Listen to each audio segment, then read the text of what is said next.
past, there's a new beginning. Dreams of Santa, naked TikTokers. Dreams of fit ladies with fabulous knockers. Oh, it's Christmas time, titties and wine. Children singing Christian rhyme. With logs on the fire and gifts on the tree. A time to rejoice in a lovely big week. A time for foreplay and pottering feats. A time for spanking and jelly bean treats. Love and laughter with dirty fuckers. Ours for the taking, just book 2 nice hookers. Christmas time, titties and wine. Children singing Christian rhyme. With logs on the fire and gifts on the tree. A time to rejoice in the moves that we see. It's a time for giving, a time for getting, a time for forgiving, time for forgetting. Christmas is love, Christmas is peace, a time for hating and fighting to cease. Christmas time, titties and wine, children singing Christian rhyme. With logs on the fire and gifts on the tree, a time to rejoice when she gets on her knees. Christmas time, titties and wine, children singing Christian rhyme. With logs on the fire and gifts on the tree, a time to rejoice in the first morning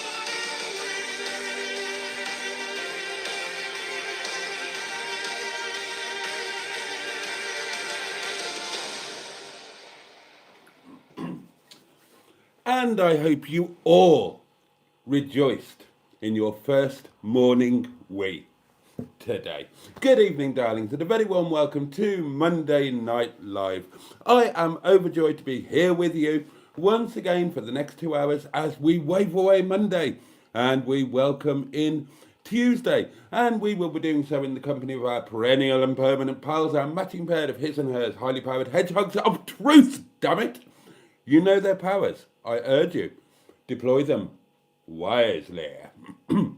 We are also joined by, no we're not, we're not joined by Two Ton Ted Tenting Tin, but we are joined by the Netty Petty Piss Pot and indeed Sean's Box, which is starting to get pretty heavy.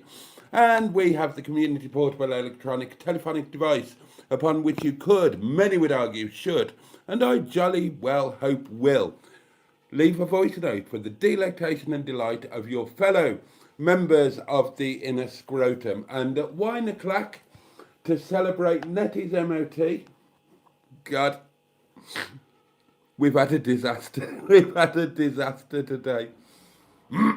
Out of the frying pan, into the fire. 1 step forward, 2 steps back. All of that. I will be giving away no fewer than 5 channel memberships to celebrate Nettie's legality. But right, let's just crack into the comments, shall we? I'll have a goodly slurp of my moist water first.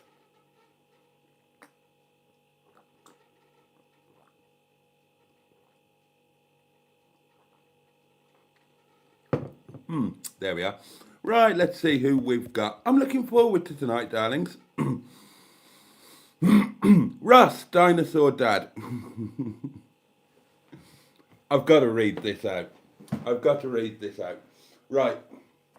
The disaster to which I refer has already been spoken of in the Facebook group. I mean, it's not a disaster. Don't worry. It's a bit of a setback.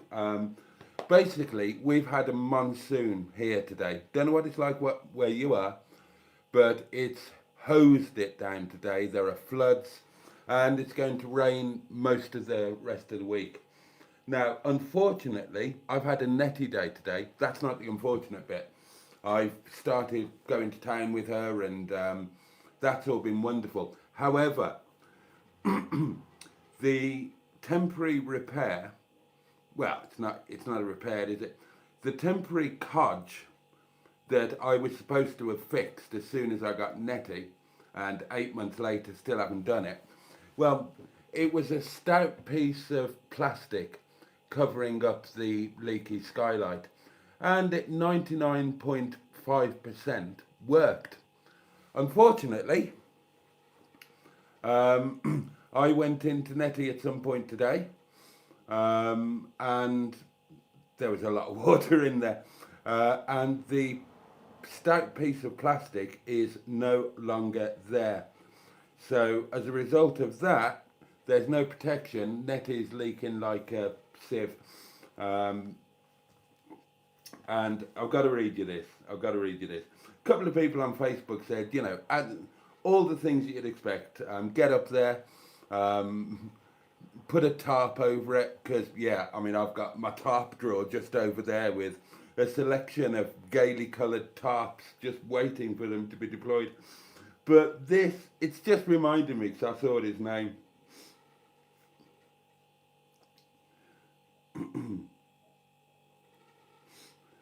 Right. This was his comment on it. Do not, in capital letters, do not listen to anyone about trying to get up there, even if you had the means to do it. You are a top-heavy, rattly old part-time drunk. You will fall off and die. And I couldn't agree more.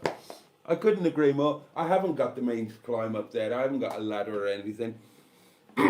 Ladders and I are not comfortable bedfellows. Because my sinuses are all screwed up, I have serious balance issues. If I close my eyes or it's dark, I've got zero balance. Have to hold on to things. And yeah, my balance is just to cock generally. Nothing to do with being a part-time drunk. It's, well, I mean, it's a sinus thing. So I'm not great on ladders and such things, it has to be said. But I haven't got one anyway. So NETTY, don't know if you can see down there on the, so look, no you can't. NETTY is plugged in. NETTY is outside in pole position. Her electrics are plugged in, and the only thing I can think of to do is to keep her hot. So she's plugged in, and the oil-filled radiator is on.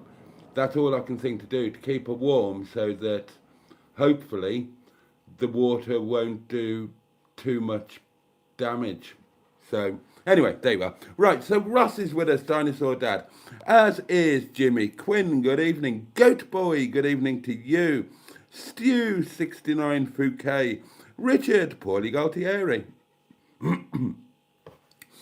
Raven is with us, saying, too bad you Brits have to be up late to catch Boaty. At least it's an hour earlier tonight. Well, what about me? Isn't it too bad that I have to come home from work and... Yeah, I do it because I love it, you know that. But I'll take a bit of sympathy.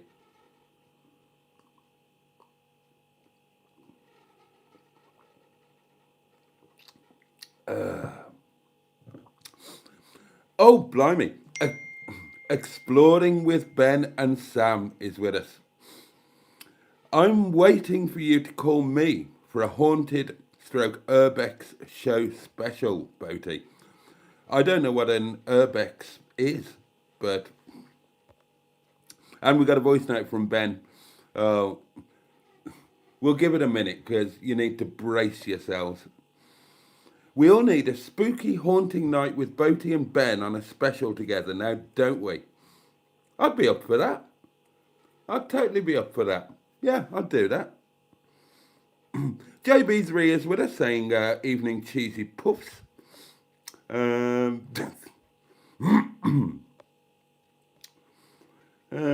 else have we got? Matron is with us. Oh, Planet Greenwood, Tracy, community matriarch, and of course, owner stroke operator of the community bosom. Who else have we got? Andrew Buttigieg is with us. Lovely Ivor Spotty Botty, as was, of course.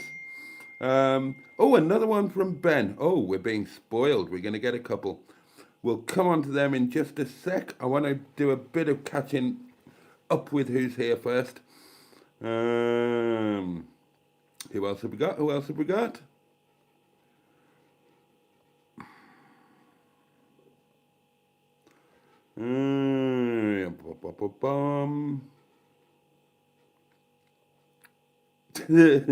Ben.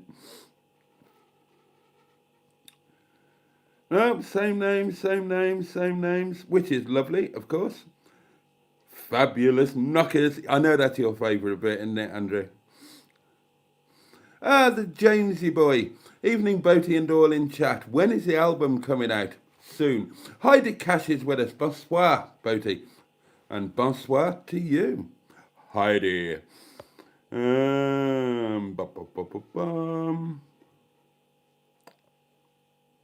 Exactly. New blood is always welcome here. The fabulous Mark Passad is with us. Very good evening to you, Mr. P. And I hope you are most awfully well. Hi, Boaty, from me and Martin, says Danielle. Hello to you both. Jeanette Edwards is with us. Good evening to you, my lovely.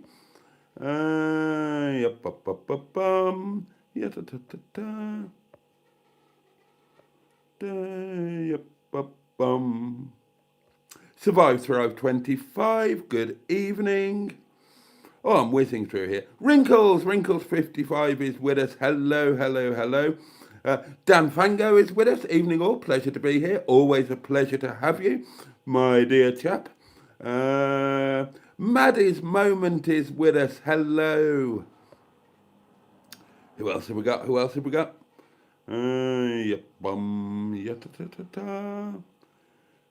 Yeah, the stout piece of plastic has indeed fecked off. I'm afraid. It was pissing down. It was absolutely pissing down. Use plumber's putty, says Bunga Bunga Pate. Well, I can't get up there, and amazingly, I haven't got any plumber's putty. Oh, Survive Thrive has booked to go to Turkey to get their teeth done.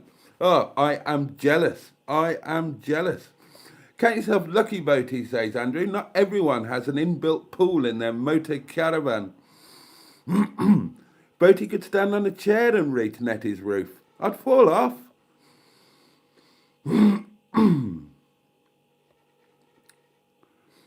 JB71, good evening to you. Good evening. Yeah, you're right. I could just have a shower by standing under the skylight.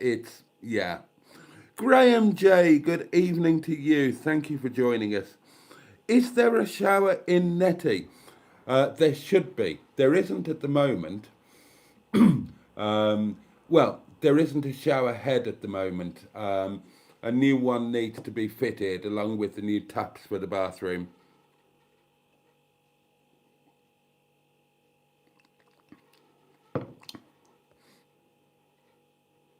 I know, 8 months. Keg on one, good evening.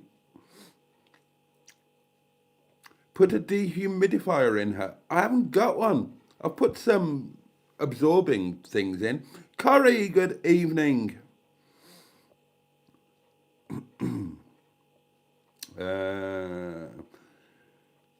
Put a box of Weetabix in there. They could absorb all the Earth's oceans. God. I better put 5. Pop 57, hello to you. A good job he's got waterproof grandad slippers. Yes. A gentleman's wash. Oh my God. Okay.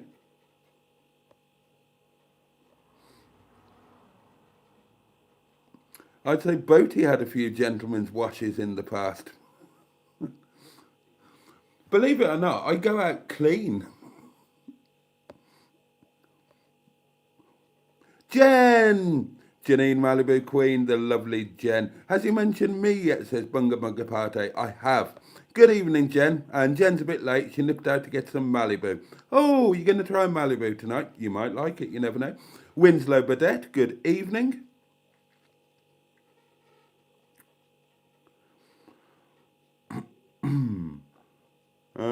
Oh, Full of Hope joins us. Hello, hello, hello. That's Paolo, of course. Oh, come on. If Nettie's at the front, why not just climb down from your bedroom window, Boaty? I'd fall off and die. I can't do these things. Put a spare blanket or bed sheet. Well, the water's just going to go straight through that, isn't it? Excellent. Right, we've caught up with the comments. That means that we can have a voice note and then we can just crack on with a nice conversation without me trying to read through 54 million names. So that'll be nice. It'll be a bit more chummy, won't it? Josh has joined us. Good evening, Josh.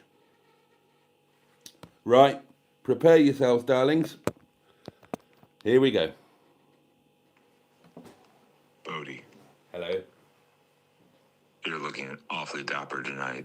Oh, thank you, sir. I told the chat I would leave you the filthiest, nastiest message I could think of tonight. Oh, dear God. And boy, go ahead, Boaty. Please, get a bottle of wine out. Go ahead. Maybe it's a little early for you. I don't know. Chug away. No. We'll wait. Chug away, Boaty. It's too early, mate. Please do stand up. Start swaying those hips right to left, right to left. Slowly unbutton that shirt while you're doing those motions. I know you're imbalanced. Don't worry. It's okay. And then as you unbutton that shirt, slowly put your hand down your pants and, okay. All right, I'll keep this PG-13. I was about to talk about foreskin and shit, but, hey, have a great show, buddy. All right. Thank God I haven't had wine. I would have done that. Oh, you and me on a special? I'll give you a haunting stiffy.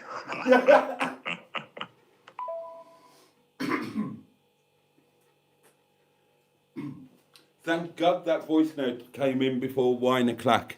Because if it was about 11:30, I would totally have done that. Oh dear, oh dear, oh dear. Hello, Ben. It's so good to hear your voice. So good to hear your voice, mate. Right. Fill the gaps with the edible knickers, Boaty. Oh, they're all gone. They're all gone. The pants are a thing of the past, even the ones I liked. Is the water dripping straight down to the floor? Some of it is, Ross. Some of it is running along the ceiling and dropping straight down onto the sideboard and into the food cupboard. Some of it's running down onto the dinette area, and some of it's running into the bathroom. You don't get a stiffy on Hubnut. Oh God, Ben's going to be back for wine time. Baz says, try sealing the skylight from the inside. Titties and wine? Well, I have the wine. Put a bucket under it at least, says Keg1. I've put the washing up bowl under there.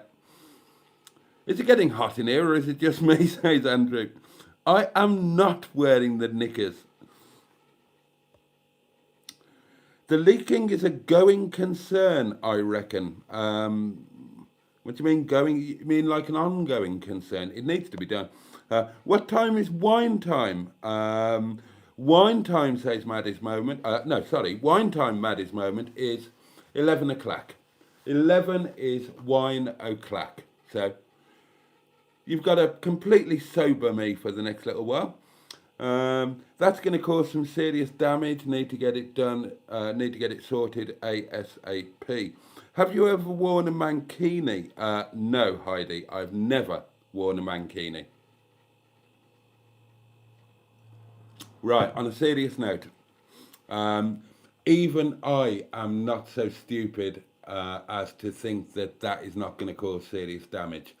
So I rang around loads and loads of caravan and motorhome repair places, and Some of them were busy and didn't have space until the end of February. The others weren't quite so busy and could do it in January. So, hedgehog of truth question, would you like to wear a mankini? No. That was an easy one.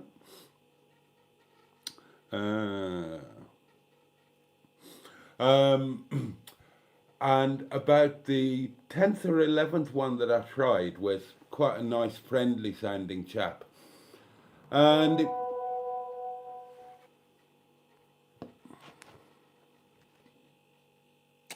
oh, okay, right. Have a voice note, darlings.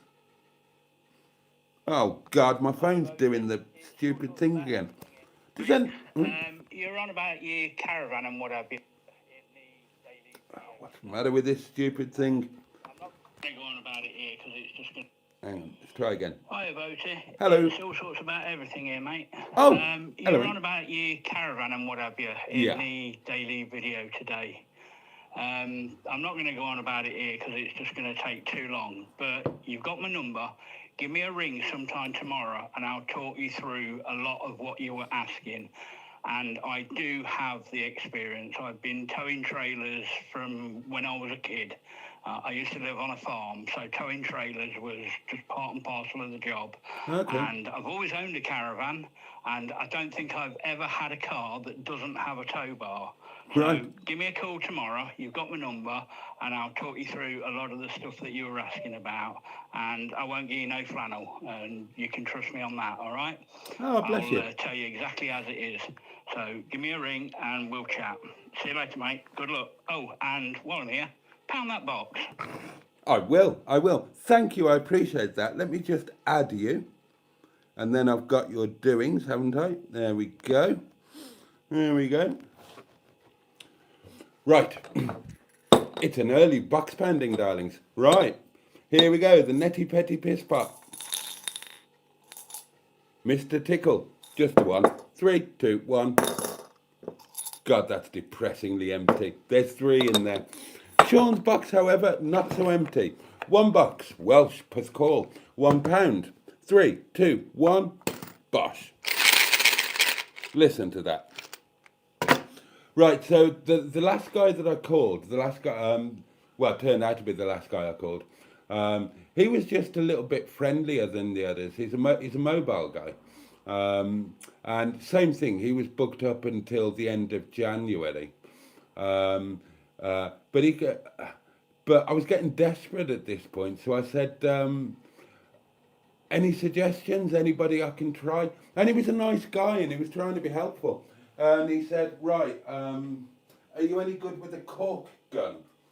I said, I don't even know what a bloody cork gun is.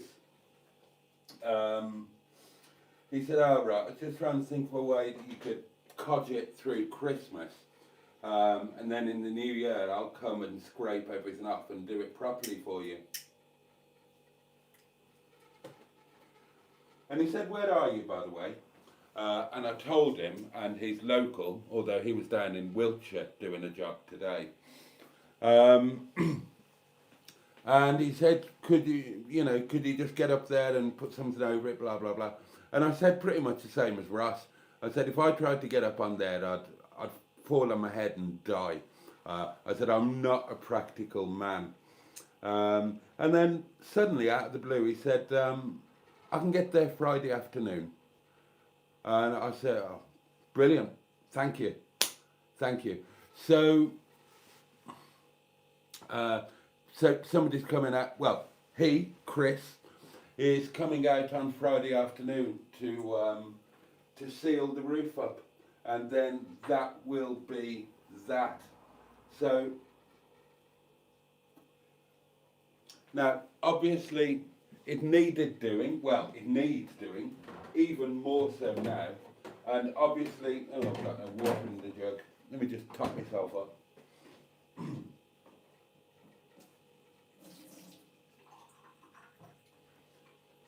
And obviously, I'm all of the idiots under the sun for arsing about for 8 months and not getting it done before.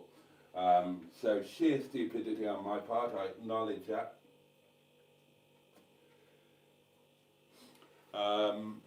and it's just really unfortunate that we're in for a wet week. I thought about driving her to Ripley and leaving her under the bridge, but then I've got no way of getting back, and certainly the taxi would cost well, I can't afford a taxi anyway. And the buses would be a nightmare. It'd take all day to try and find your way back on a bus.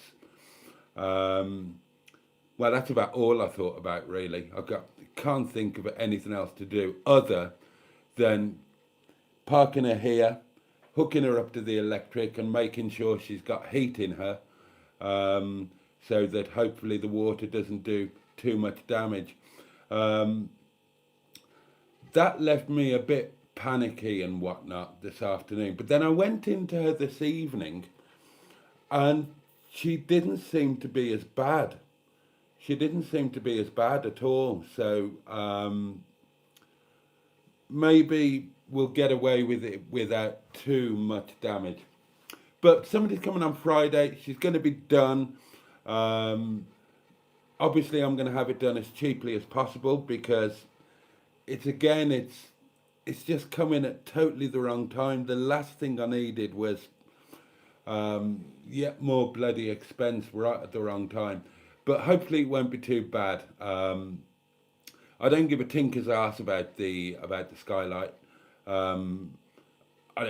can cover the roof in whatever he wants to cover it in. I don't care about the light. I don't care about the ventilation. I don't care about any of that. I just want it to be watertight. I've got a door I can open. I've got windows that I can open. I don't need a skylight as far as I'm concerned. It's just a pain in the ass.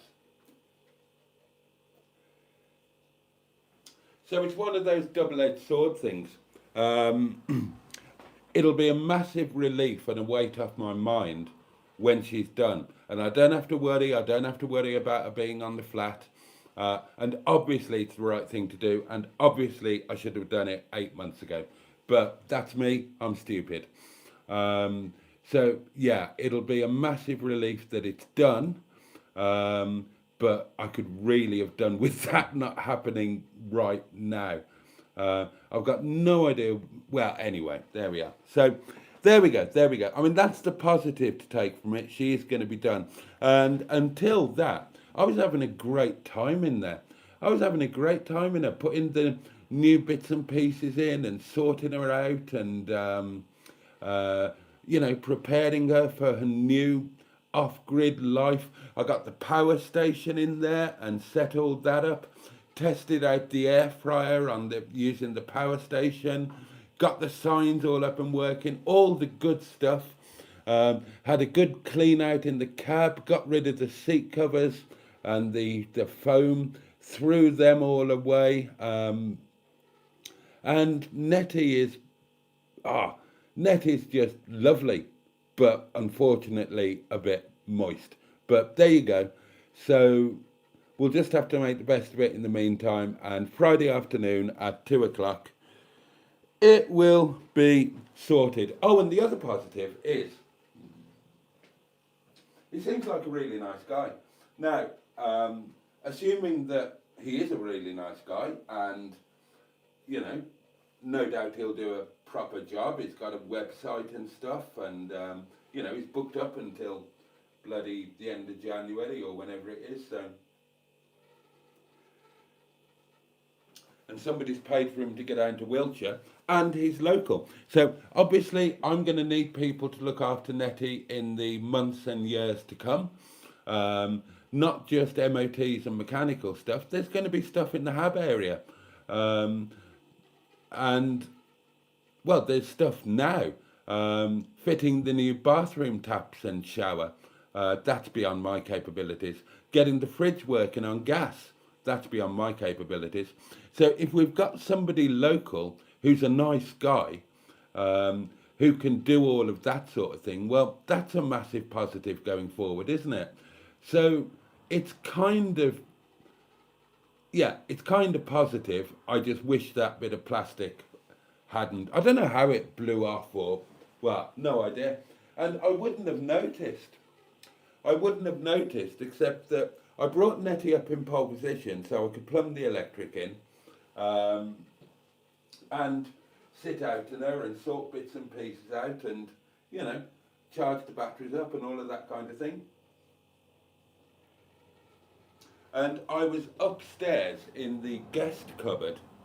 I was actually adding to Netty's file because I've been in a weird place for a while. Not geographically. And there's a load of stuff that I'd normally be right on top of that I haven't done. Stuff like filing away MOT certificates in the correct place, filing away the campsite things that I save and go into a file in chronological order. I hadn't even done Broadway, and that was ages ago. So I was doing all of that in the guest bedroom and sorting some other bits out because I was feeling quite positive today, and looked out of the window and saw that there was no plastic sheeting on Netty's roof. Thought, oh Christ. Went down, looked, oh dear. Oh dear. So anyway, there we are. It is what it is, and it's my own fault, so I can't grumble.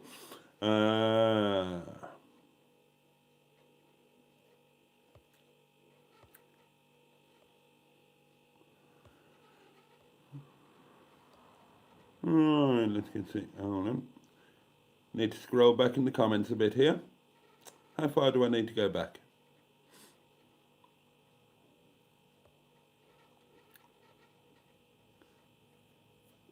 Oh God, you've been busy. Hold on. Right, somewhere around here, I think I was. Ah, yeah, there we are.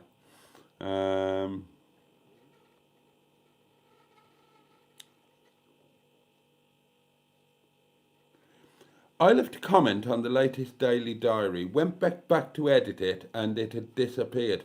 Well, I haven't removed any comments. So two possibilities. YouTube might have removed it, but I've discovered something, and this is quite important. I reply to every single comment that is left, or at least I thought I did. In my mind, it's the least that I can do. If somebody's kind enough or unkind enough, if it's not a nice comment, to leave a comment, I think the least that I can do is reply to it. And I mean reply to it properly, with words, not just a love heart or a love or whatever, you know. So I do that religiously. It takes quite a lot of time, but I'm very, very happy to do it because I'm grateful for the comments. Now, what I do use is YouTube Studio, the Studio app, because that, once you've replied, you can have the comments showing, and it shows you the ones that you haven't responded to. So you work through them, all of them, until that list is empty, and then your job is done. Except that I realised yesterday and today that for some reason, the YouTube Studio app doesn't show all comments.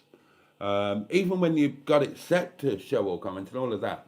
And I'll notice on, because I noticed on the video, on the YouTube Studio app, it said it's had 14 comments.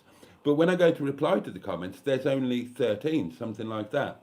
But if you then go and look on the actual YouTube app, not the Studio app, and you look at the comments, again, they don't show. But if you change the comments to newest, then suddenly these missing comments turn up. And I picked a few random videos from ages ago, went through the comments, and sure enough, there were one or two that I've never seen before, but that were left 8 months ago. So if you have ever left a comment and I have not replied to it, and you might have thought, well, I'm a bit miffed by that. He replies to every comment. Why is he not replying to mine? That's why I haven't seen it.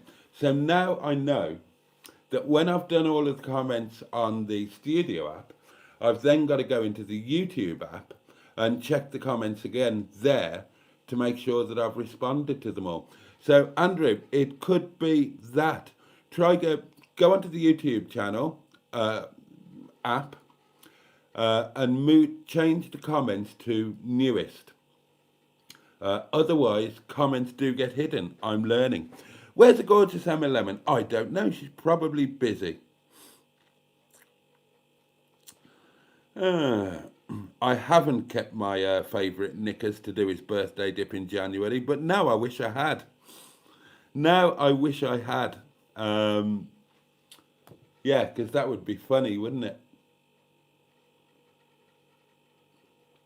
I might invest in some that I'm sure are so I can be certain that they're a good fit, and they're not going to slip off in the Irish Sea. Poppy's Travels, good evening to you. Who else are we welcoming? What a great offer of help and advice. Absolutely, and I'm really, really grateful. Really grateful. Wrinkles is considering a daily swim in the sea. It's at the end of their street. Super healthy by all accounts. Yeah, do it. Do it. I would, if I lived closer to the sea. Boaty learning to park a caravan will be interesting. Yeah, won't it just? Won't it just? Ross says, can you open an upstairs window at the cottage, drive Netty close to it, and fling out what you can onto the roof bedding? Furniture, young lads you keep in the cupboard. Oh, John Stoodley has popped in. That's very nice. Evening all, says John. I just thought I'd pop in, and I'm now in the 50 Club. My birthday was on Saturday. I'm still doing all right. Well, welcome to the 50 Club. Life is just beginning, mate. I was still in good shape when I was 50. What was I doing when I was 50? When I was 50, I was preparing for the imminent arrival of Chinese Madam. And then I ceased to be in such good shape. She broke me, that woman did. Open one of those Pinot Grigios, Boaty. It's medicinal. I will do, but not until wine o'clock. Anyway, happy birthday, John Stoodley, for Saturday. Hope you had a fabulous day. I probably would fall out. I probably would fall out if I opened the window. I'm that kind of person. You could be seen on a bus, Boaty, says JB71. I've been on a bus quite a lot recently. Hi, Boaty. Hopefully you can get the roof fixed soon. Yeah, Friday afternoon. Friday afternoon. And lots of happy birthdays are flying towards the lovely John.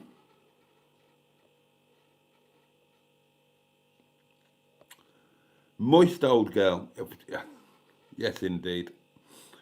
Yes, indeed. Dan, good evening to you.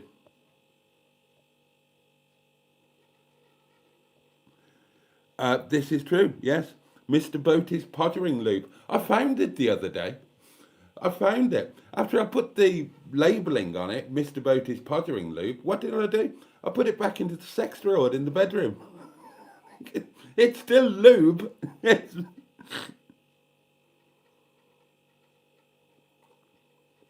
Oh, I didn't leave it in there, JB3. I didn't leave it in there. I'm not that daft. The lovely Ange is with us.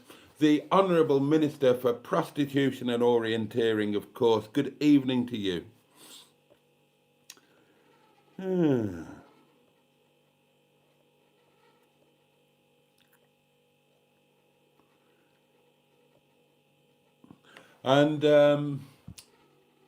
what was I going to say then?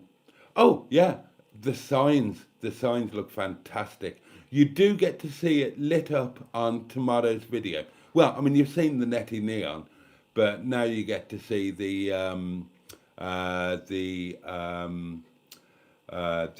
on-air sign as well. It looks fabulous, really does.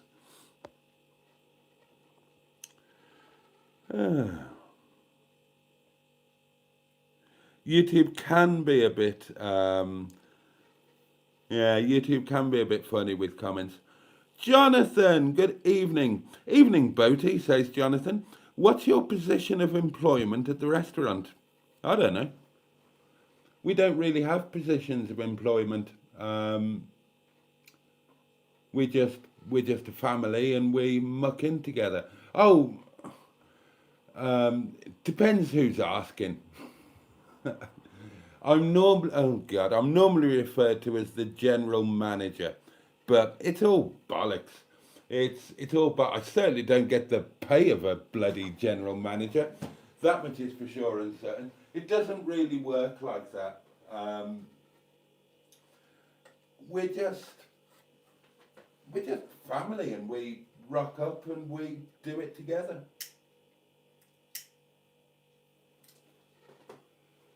I mean, obviously, Ram is head chef, Prem is tandoor chef, Amrit would be maitre d', I suppose, running front of house. But, I mean, we can all do a bit of everything. I mean, I deliver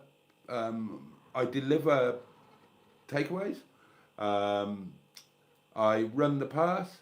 I run the bar. I wait on tables. Bit of everything. But we don't really have positions of employment or anything like that. It's not that kind of thing.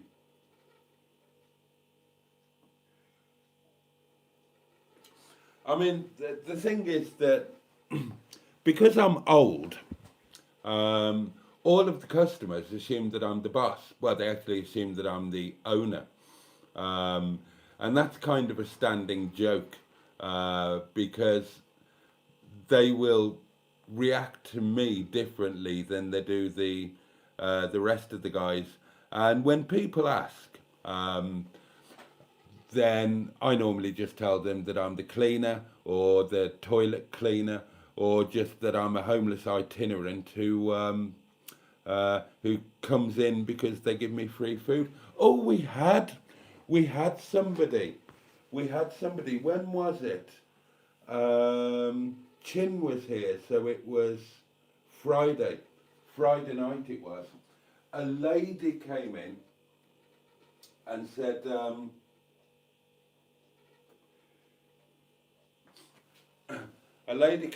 and said, perfectly polite, lovely, normal looking lady, and she said, I'm homeless and I'm living in the grounds of the church next door.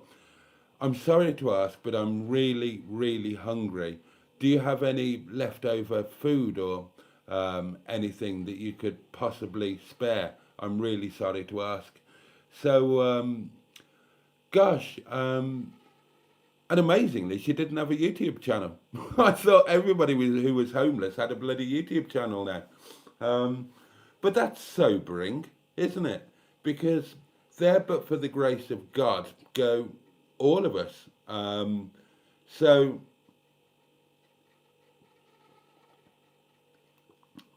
yeah, and many of us, we're only a hop and a step away from being in that situation ourselves, particularly me at the moment. So that really struck home a bit. So, if you're wondering what we did, then obviously sat her down, gave her a good meal. What else are you going to do? But that's reminded me, I took, we've been busy since Friday. I took a very quick walk to the church last night, but I couldn't do a proper, because she's going to be, hiding away, whatever circumstances she's living in. She's going to be stealth, isn't she? She's going to be hiding away somewhere. And I didn't have chance to do a proper look around, because I was going to try and find her and see if I could help in any way. At the very least, give her some more hot food, just see if there was anything that I could do to help.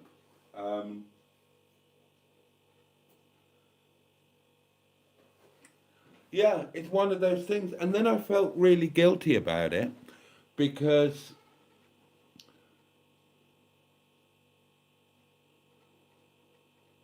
she was right next door, but you don't see that. And I don't think it's just me. I think we are all guilty of it.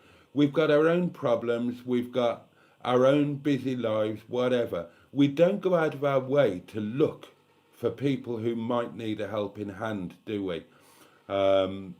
Maybe you do. I have in the past. Obviously, Singles became a charity, and I actively reached out to find people who needed help and did what I could do to help them. But not really been doing that lately. I mean, you know, I'm in a position at the moment where people are helping me rather than vice versa. But it just struck me that there's somebody who's living rough, like a few yards away, and you had absolutely no idea until they came and presented themselves. And if I can get myself back into a better situation than I am now, I mean, let's say, for example, oh, this is in tomorrow's video as well.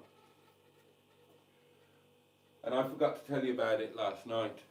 The Sherpa's Lodge is still not dead in the water, despite what the landlord said.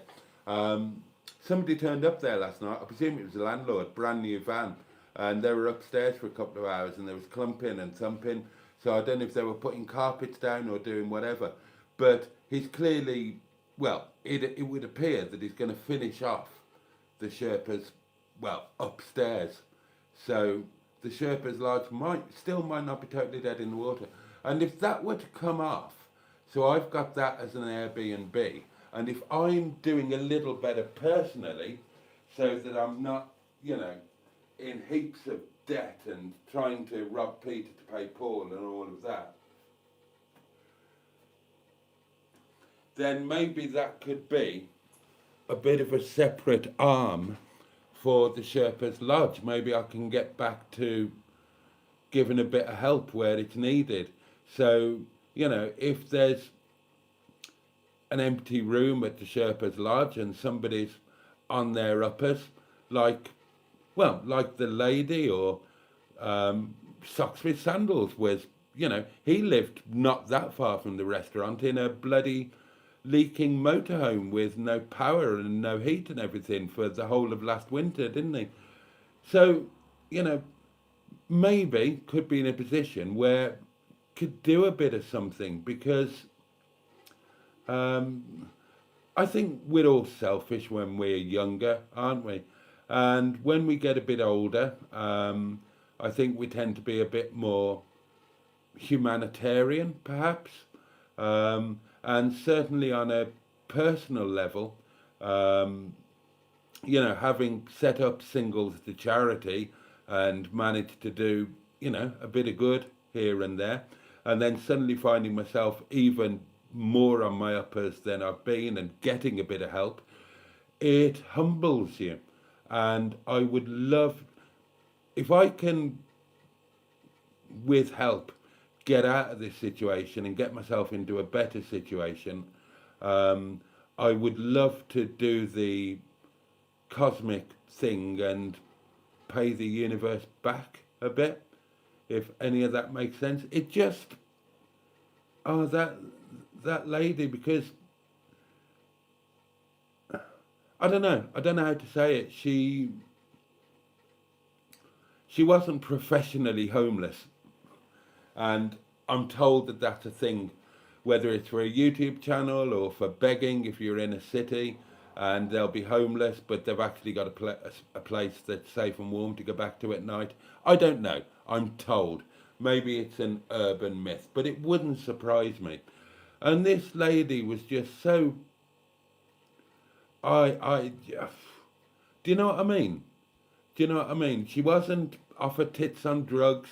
She wasn't drunk. She was polite. She was, she seemed of decent enough breeding, if that's not a terrible thing to say. Do you know what I'm trying to say? And you just think, fuck, yeah. Partly the guilt that, so, I don't know. Maybe we ought to just look left and right a little bit more. If we've got elderly neighbours, then maybe we should just knock on their door and see if there's anything that we could do for them, even if it's just if they live alone, would they like to have a cup of tea and a chat? Maybe they won't speak to anybody else that day. I don't know, maybe just look at the world a little bit more. Instead of being blinkered and only looking forward at what we need to do, or only looking inward at what's happening to us, maybe we need to look a bit more side to side and to look with a kindly eye. I don't know. Don't know if that makes sense. I'll get back to your comments and stop talking nonsense. Moist is a wonderful word. Oh, your comment had a link in it. Yeah, YouTube throw those out or hold them for review or something. Cindy is with us, the lovely Cindy Harper, and she needs a hero. So, right, heroes, stand in line, form an orderly queue. Sandy Lambton Young, good morning to you. Do you like the van life videos when they sit with a window behind them during filming? I think it's nice. Yeah, why not? Niska, good evening to you.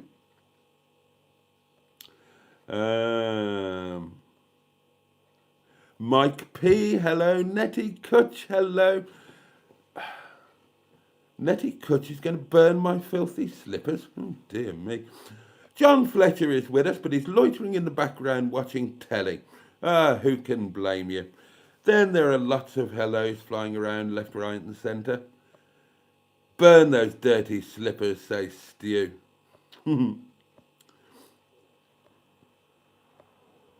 Rob Taylor, a very good evening to you. Kegon's just woken up from a little nap. Dan thinks that McVitie's dark chocolate biscuits are so good. Is Boaty the pot man? I'll do the pots. Well, I do the pots. We all kind of do. Now, Friday, Saturday, or a night that we know that is going to be busy, we have a porter.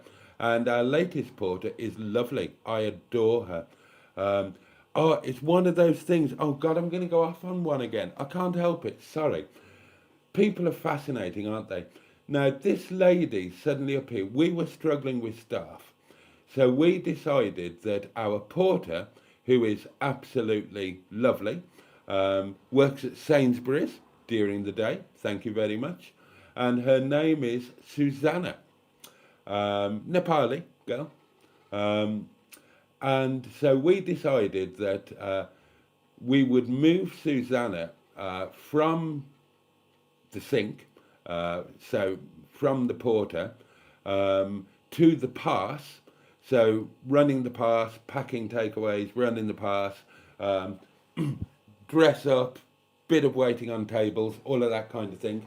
And we would get a different porter. And we did. We got this new porter from a different part of Nepal. I think she must be from the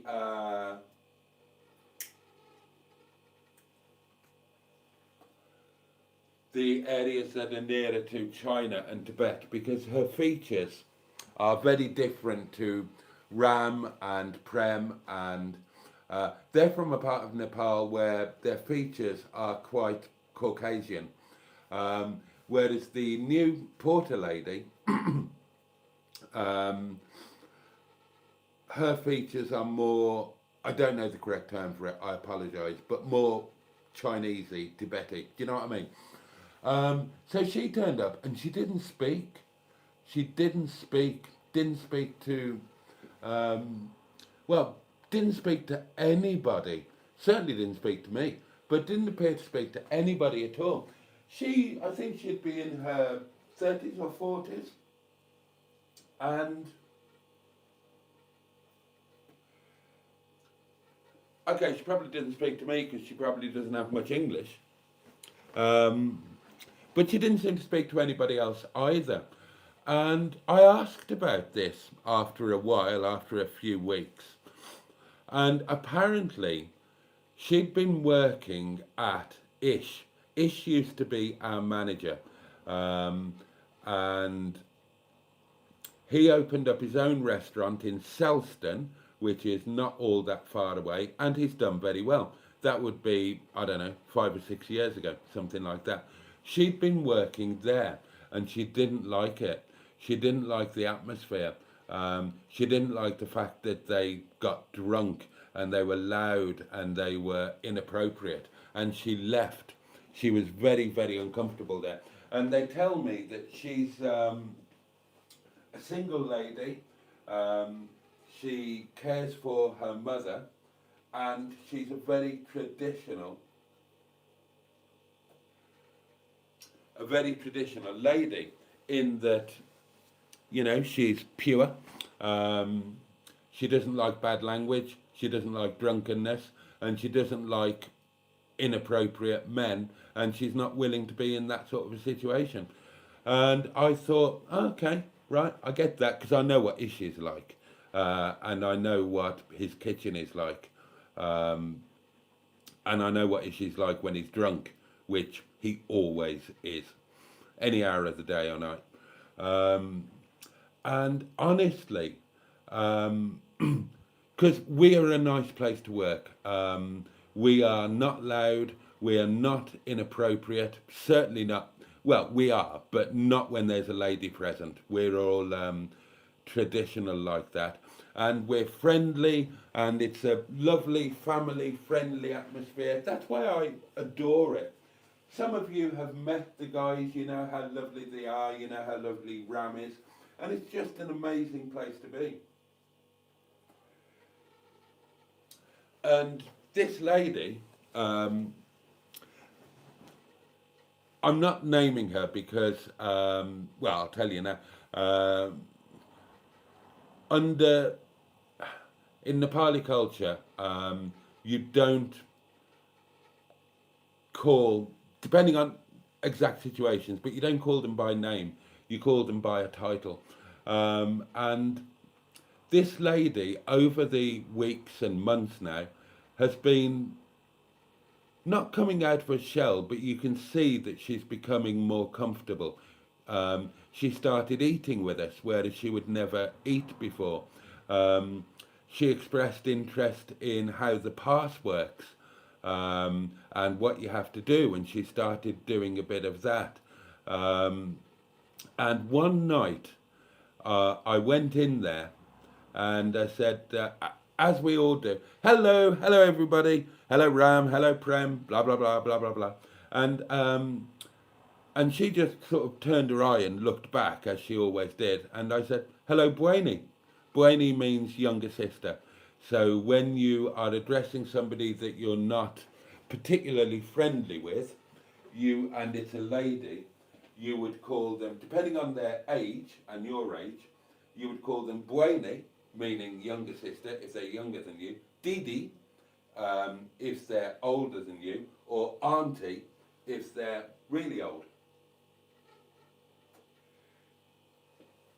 And a smile lit up her face, and she said, hello, brother. And that's it now. We're best mates now.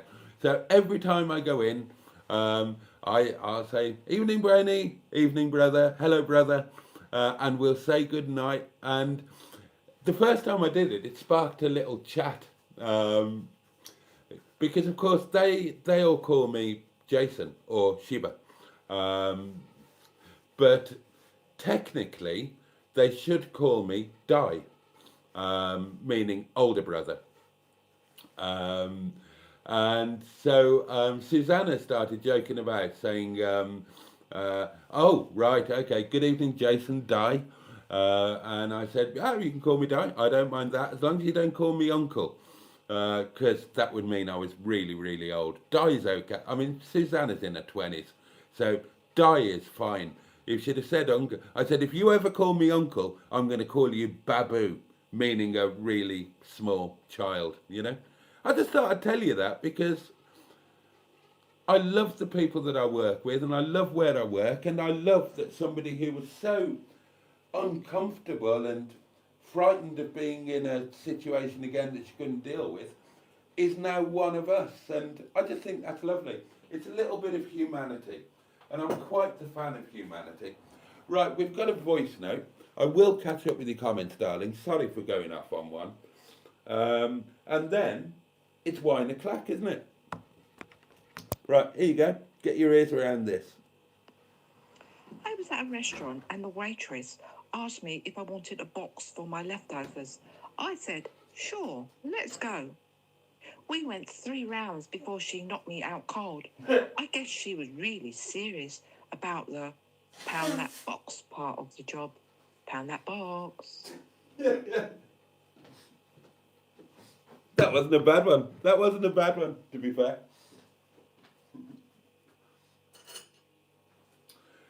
I was in B&Q the other day, and a guy came up to me and asked if I wanted decking. Well, I got the first punch in, didn't I? Here we go. It's the same box. It's another pound. 3, 2, 1. Wallop. Thank you, Corrie. Right. Wine o'clock. Here we go. Oh. I washed the Netty glasses today, but I didn't get around to putting them in Netty, swapping them over. I'm tempted to use one, but no, I won't. These are for Netty and for Netty only.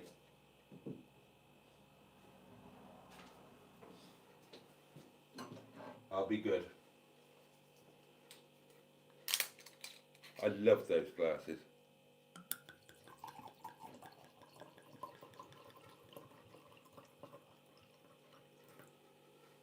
And of course, if you come to visit me in Netty, you will get to drink out of one of them.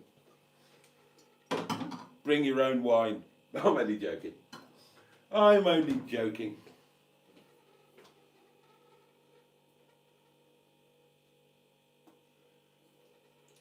It will be a relief to get the roof sorted, because one of the things that's been nagging away at the back of my mind is that obviously the seasonal pitch is flat.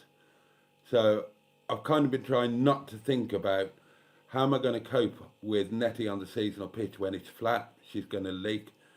Why I worry about that instead of just getting it bloody done, learning how to do it myself, or, you know, when I had a couple of quid spared in case, instead of doing something to get it. Oh, God, I annoy myself. Right, cheers, darlings, your very good health. Bottoms up if you're lucky, lads. Up yours if you're not careful, ladies. Don't be taken unawares. Keep that hand firmly on that halfpenny. Oh, yes. And above all, to each and every one of you, with a soaring optimism in my heart and sincerity and stupidity oozing out of my back bottom, get stuffed. Here we go. Now, I've been drinking water so I won't get a wine-gasm. I drank the water too recently. I'm not thirsty enough for a wine-gasm, I don't think.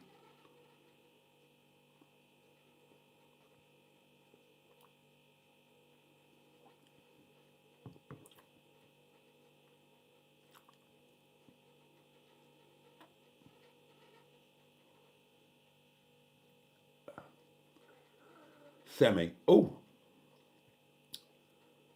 Semi. If you'd have kept going, if you hadn't have stopped, could have got me there. Anyway, right. Back to your comments, darlings, as we power into the second hour of this evening's extravaganza. Oh, yes. You're in charge, Boaty, definitely. Whenever there's a problem, I'm in charge. Whenever there's a customer being awkward, I'm in charge. When there's a fight, I'm in charge. That's happened twice in 8 years, where there's actually been a physical fight in the restaurant. Drunken men, obviously. I'm bloody in charge then, aren't I? I was in the kitchen with the last time. They grabbed me out of the kitchen, threw me in there. They all stayed in the kitchen and watched through the bloody door. Oh dear. Head bullshitter, yes. Jack of all trades, master of none, absolutely. You are the boss, say survive, thrive. I am the delivery driver, yes. Just tell them you're an illegal worker, Boaty, yeah.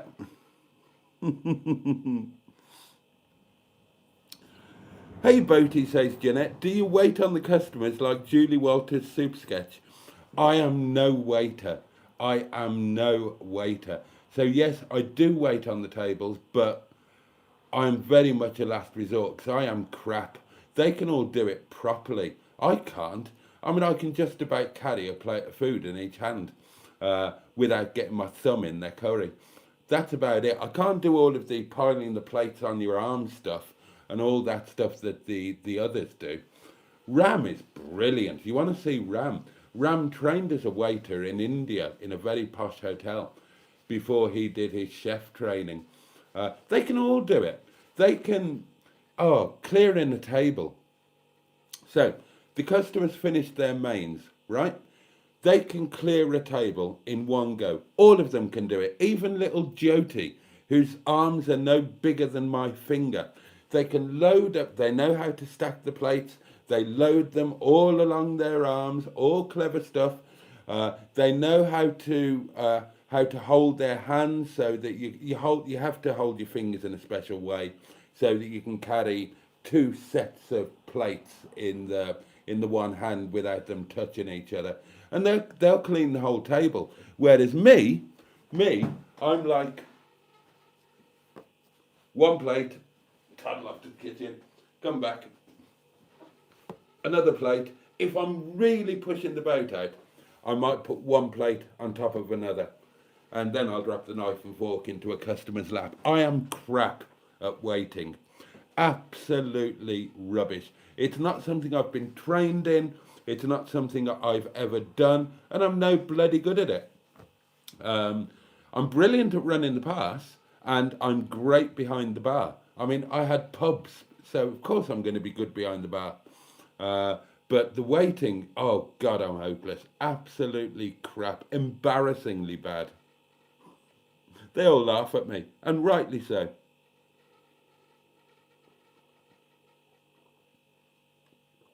Oh. Do you know what? I talk about it all in the video, so I probably shouldn't do it now. I've loved being in NETTY today. Something has changed. There's been a change in mindset, and I'm only realising it now. All the time I've had NETTY, on some level, I've been thinking NETTY might not be forever. NETTY might not even be for next year, because who knew what the MOT was going to uncover? And that's why I didn't have her checked out. I didn't want to know. I wanted to enjoy her. But I realise now, I didn't fully commit to NETTY. I always do. The cabin area of any of my vehicles, I'm OCD about it. NETTY, just left it as I found it. Haven't done anything. That's all changed now.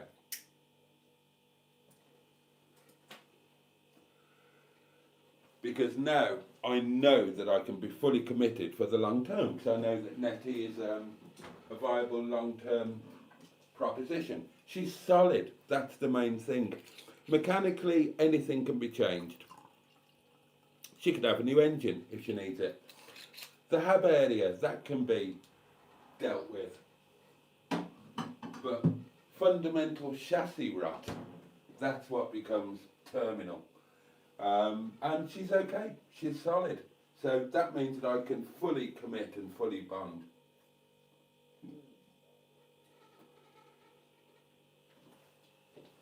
So it's like the difference between, I don't know.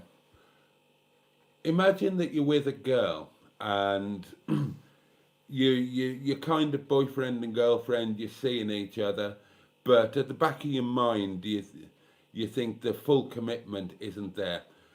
It's like the difference between that and being engaged or getting married, and you know that, boom, wallop, that's it. And when I got married, it was for life. If it was left to me, I'd still be married. Well, that's the feeling of comfort I've got with NETTY now. And it's brilliant because it means that I can fully commit and look to the future and do all the extra little bits you do with your wife that you wouldn't necessarily do with... I don't know where I'm going with that. Just read the comments out. Read the comments out. People give you their time. They make the effort to leave a comment and you bang on about your bollocks.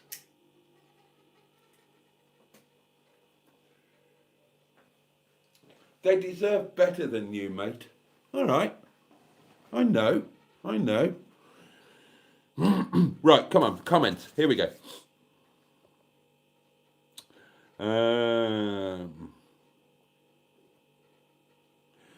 Wrinkle says, I always help the genuinely homeless, but not if they have a habit.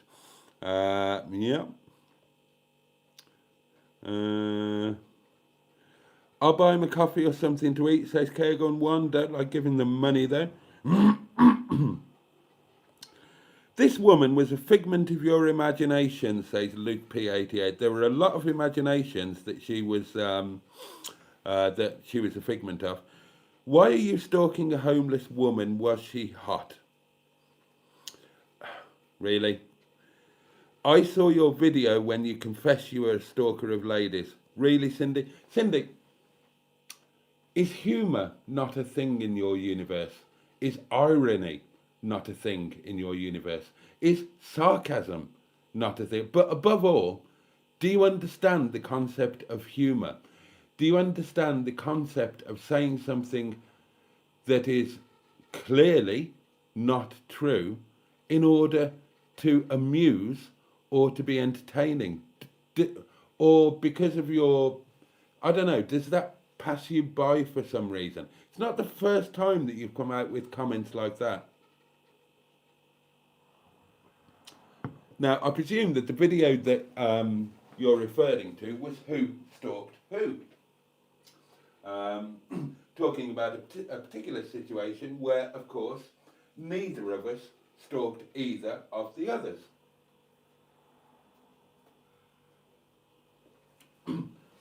We were just two people who happened to meet up, decided that we liked each other, so decided we would do some more meeting up. And it's a joke between us that each of us claimed that the other stalked them, and it was a joke that we shared with you, our friends, because it's funny. But Cindy, you don't seem to get it. You don't seem to get it, my lovely, and that's a shame.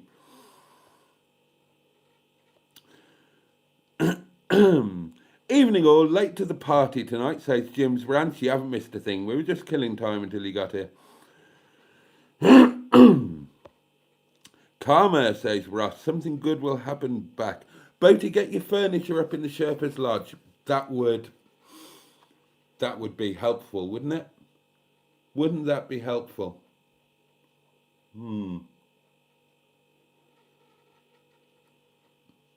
But again, there's that bit of uncertainty crept back in. I thought it was all sorted. You know, I had that chat with the landlord. Said, don't worry, I'll take it on, blah, blah, blah.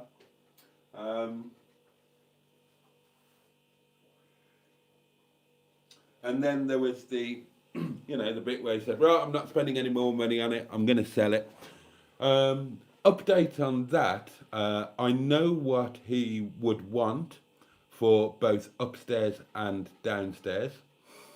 And update, if that figure was a bit lower, Bish will buy it. But then we've got a 5-year lease that it seems pretty clear that we're going to stick to. So that's 5 years of guaranteed income.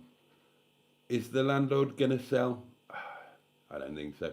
And if I take on upstairs as well, he's got guaranteed income up and down for 5 years. A lot of this is because of that letter that I wrote. I think it scared him. It was intended to.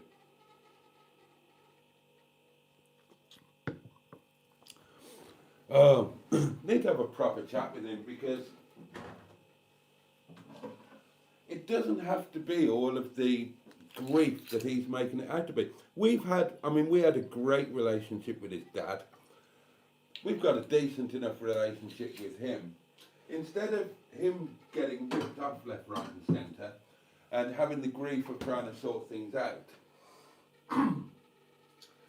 why don't we just have an adjustment to the lease? Or, a simple agreement outside of that. Instead of him doing all of that, we will sort what needs doing, and the cost comes off the rent, off the lease payments. Wouldn't that be simpler all round? I mean, he knows that we would. I mean, that's the obvious solution, isn't it? That's the obvious solution. I mean, I would take on upstairs now, in the space that it is, in the state that it's in. If he kind of said, you know, take upstairs on and as it is, because I don't want to do, can't be asked to do anything else. I live on the south coast, blah blah blah. Take it on as it is now. Get it up to scratch, and there'll be no payments due for the first, I don't know, have to work it out, but don't pay me anything for the first 6 months or whatever. I'd do it, and get the work done, and gradually bring it up to snuff.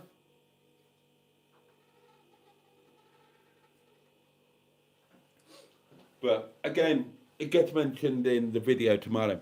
The Sherpa's Lodge would still remain the ideal thing, because it would tick the last few boxes. Permanent address for me personally, tick. Somewhere to put my furniture, tick. And additional income source, tick.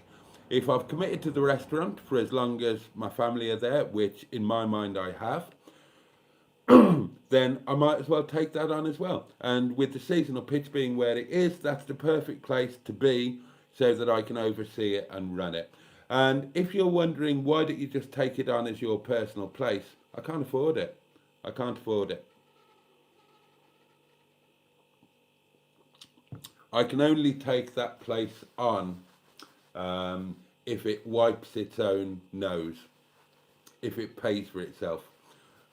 I can't afford to just have it as a home. I couldn't afford to before. I certainly can't now that I'm committed to a seasonal pitch as well. The lodge is still dragging on, I know. Oh God, I'm losing comments. Right, I'd better whiz through these, because they're starting to fall away. Oh, good man, Jim's rants. I've done that on Christmas as well. Yeah, I've couple of Christmases. I've worked in the homeless centre all day. Did it with the artist formerly known as Mrs. Boaty. Wonderful thing to do.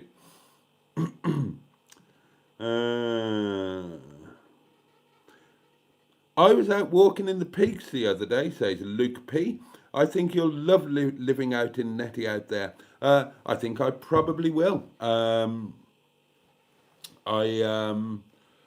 done it for 3 nights is all I've done it for. But that was not really well set up. In the new Netty with all of the bits and pieces, I think it'll be fabulous. Hello peeps, late again. Oh, Phil, Lord Baverstock. Oh, well, you are always very, very welcome, no matter what time you rock up.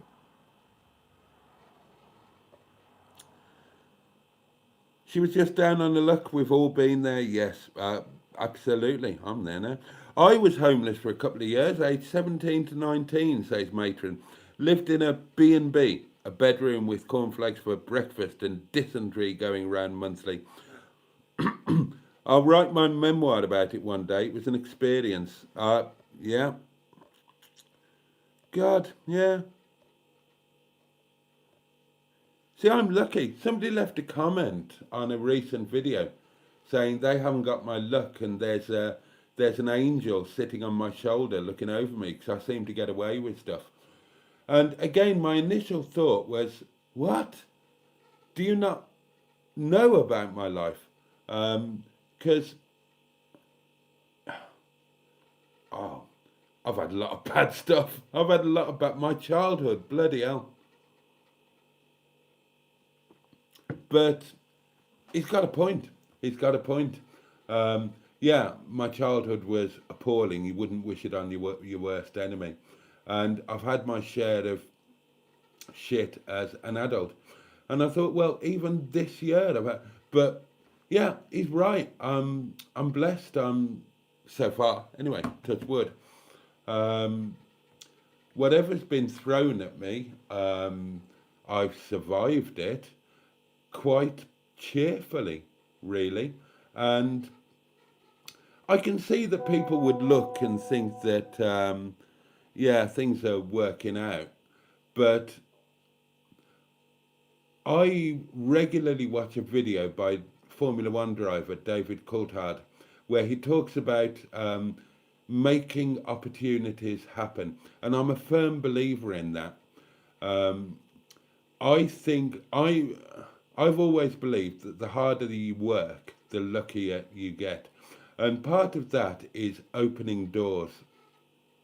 So yeah, make opportunities happen. You can't make an opportunity happen, but you can open a door to at least make it possible. And I think that's what I try to do. I think I work hard to make open doors possible. I mean, you can look at the restaurant and you can say that I'm really lucky to have that, to have the people that I've got who look after me and this, that, and the other. But that didn't happen by accident. That wasn't sheer good luck.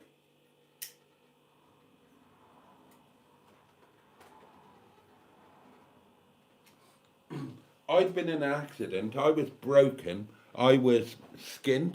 I was going through a legal battle with my employers, blah, blah, blah. And I got a 2-day-a-week job delivering takeaways. Cash in hand back then as well. Shh, don't tell anybody. And I did it as well as I could, and I took an interest, and I tried to do a bit more, and I tried to help out, and 2 days became 3 days. And, you know, I worked my, you know, I tried to make an opportunity happen, is kind of what happened. So it didn't happen by accident. The restaurant as it is today, that didn't happen by accident. As I say, I just rocked up for a 2 nights a week, couple of hours delivery job in the evenings. And I put a lot of effort in. And it might not have, do you know what I mean? Do you know what I'm trying to say? You've got to at least open the door to the possibility of luck. And I think that's what people who are perceived as being lucky tend to do. So, I mean, YouTube, you can say, and you'd be right, that I'm incredibly lucky to have an amazing community of friends around me. You'd be absolutely right. I am incredibly lucky. I'm incredibly blessed to have an amazing community of people around me who give a shit, who keep me on the straight and narrow, who keep me emotionally balanced, who are there for me in so many ways. Of course, I'm really lucky and I'm really blessed. But again, that didn't happen entirely by accident. It didn't just happen like that. It happened because I turned a bloody camera on and started live streaming every night when there were only 2 people watching, and I just carried on doing it no matter what. Didn't matter whether I was tired, whether it was Christmas Day, whether I was on holiday, whether I was with friends, whether I've just been involved in a head-on collision. So yeah, you can be really lucky, but you can also be instrumental in at least opening the...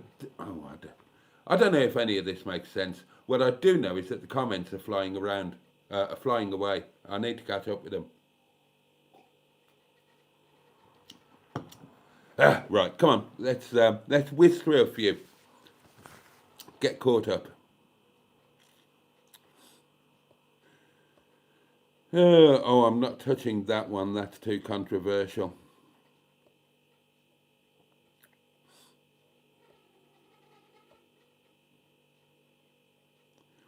Do you have a Hobart or do you wash up by hand?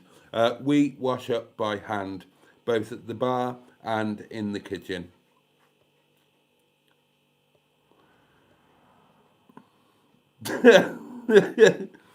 Some say Jean-Marc is helping the French police with the migrant crisis. Oh, that one probably made me laugh. Well done.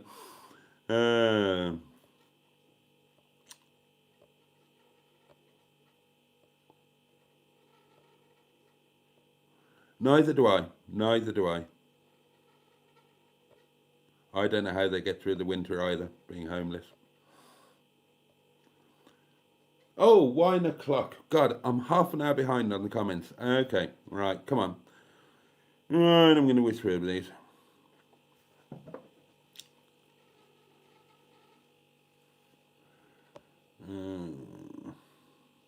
What is the pass? Asked Cindy.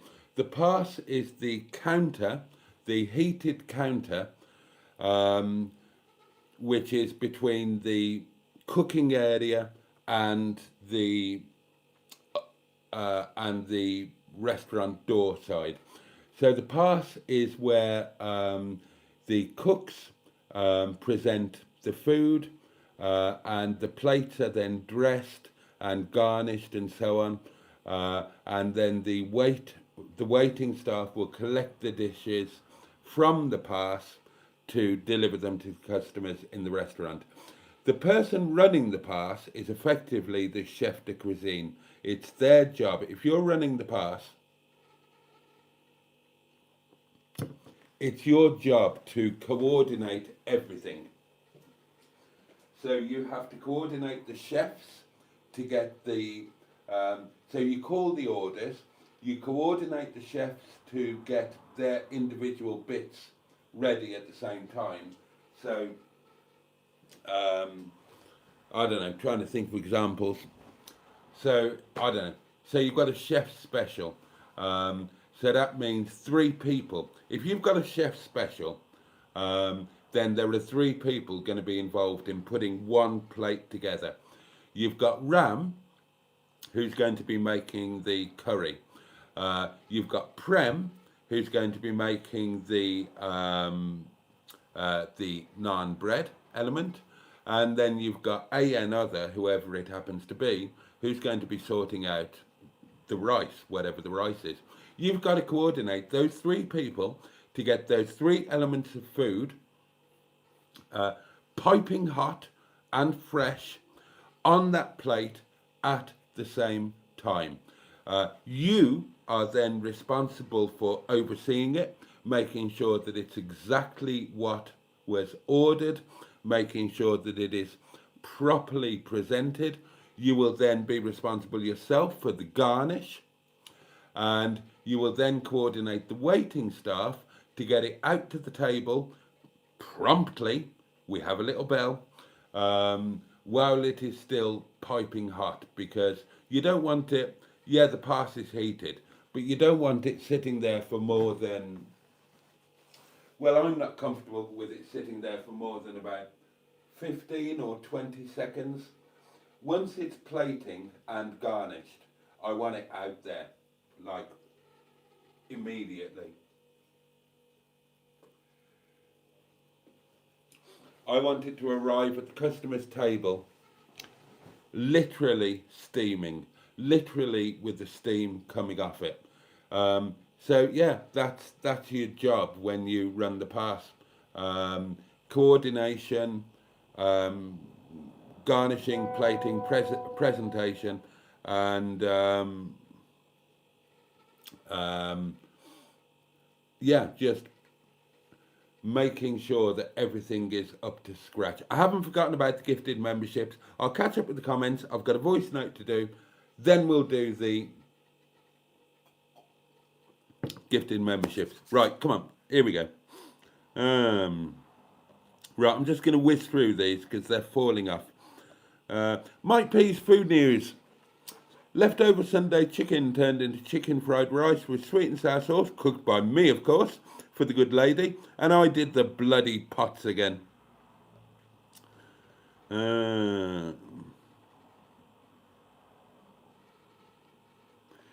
The glasses would get washed if you just put them under the leaking roof. Food news from Richard. Rump steak, new potatoes, kale, carrots, French beans, baby corn, and a liberal amount of peppercorn sauce. Can't argue with that. Stu would like to know if Cindy would like to have sex with him. Oh, I look forward to the answer to that one.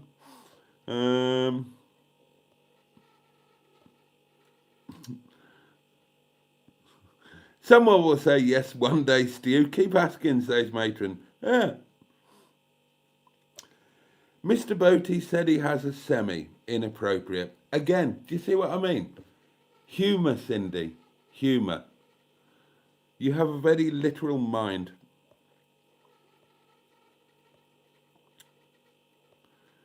Oh dear. Right, yes.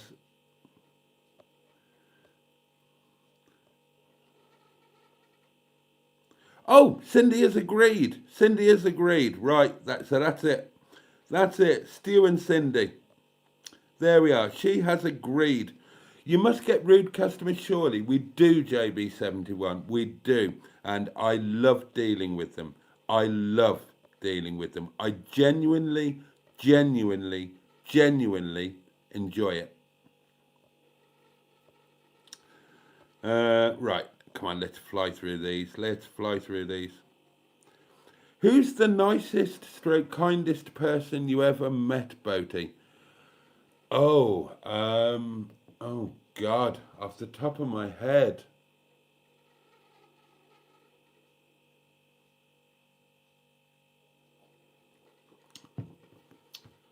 Oh. There were a few, and I could name a few, and I will do later on. But off the top of my head, Mustard, Captain Mustard. You could look a long time and not find somebody as, but there are so many. There are so many. It would be difficult to pick one.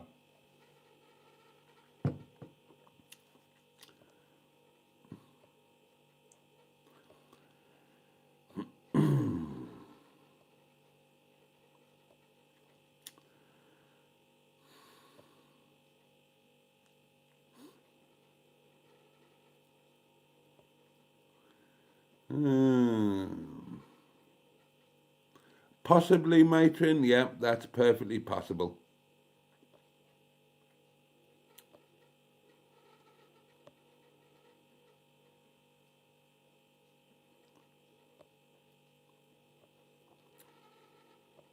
I'm not upset, Cindy. You can't upset me. Matron's right. You can't upset me.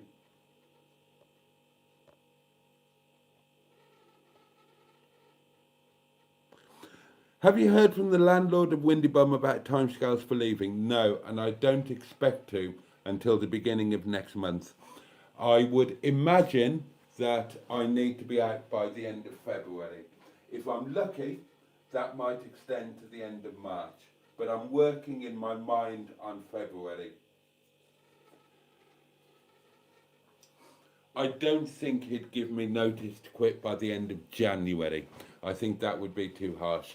I'm working on February. But, you know, we'll see when we see.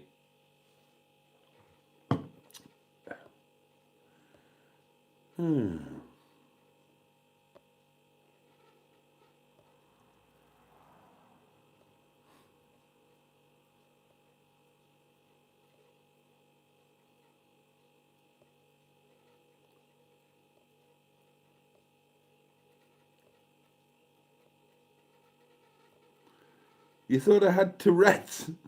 Bloody hell.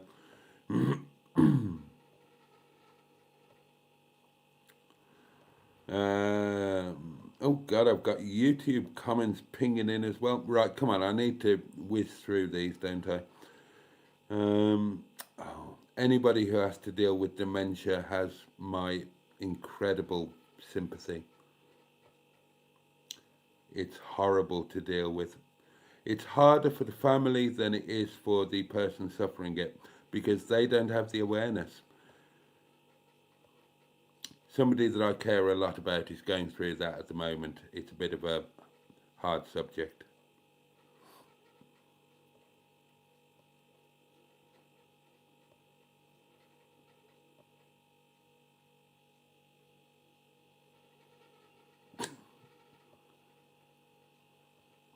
Yeah, dementia is horrendous. God.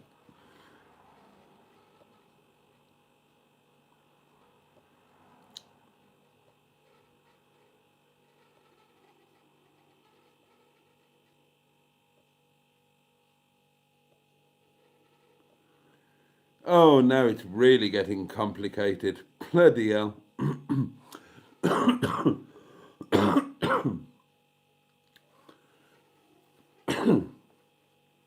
Matron says,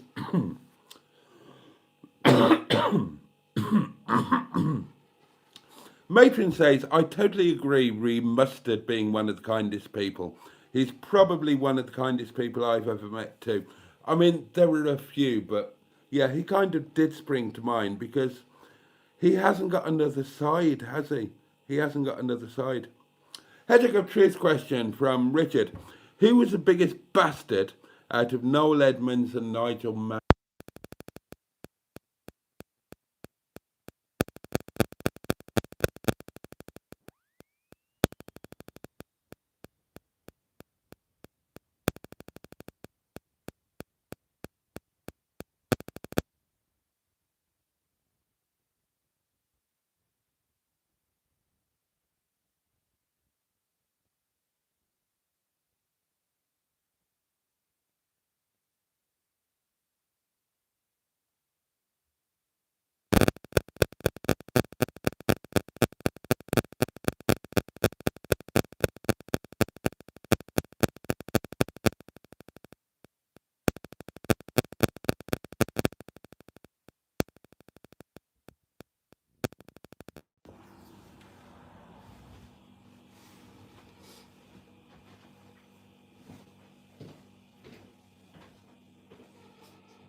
Okay, apparently the microphone died. It's the first one, it's the first Monday night that we've tried with the posh microphone, and apparently they're not up to it.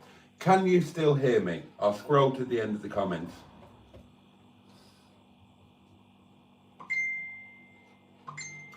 You got me now? Okay, right. I haven't got a microphone on now. We're going to have to end this without a microphone.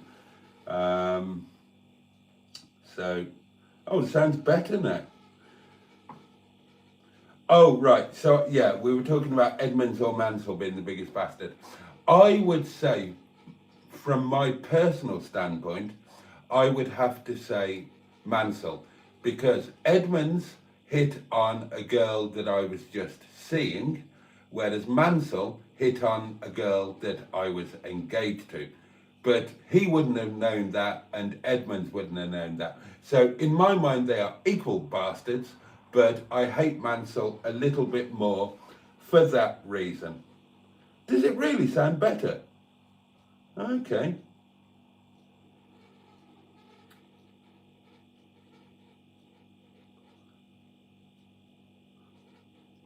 Sounds the best I've ever heard you. Okay, should we just stop using a microphone then? Are you happy with... I'm very happy to not use a microphone. If you're happy with the sound as it is now, with no microphone, then...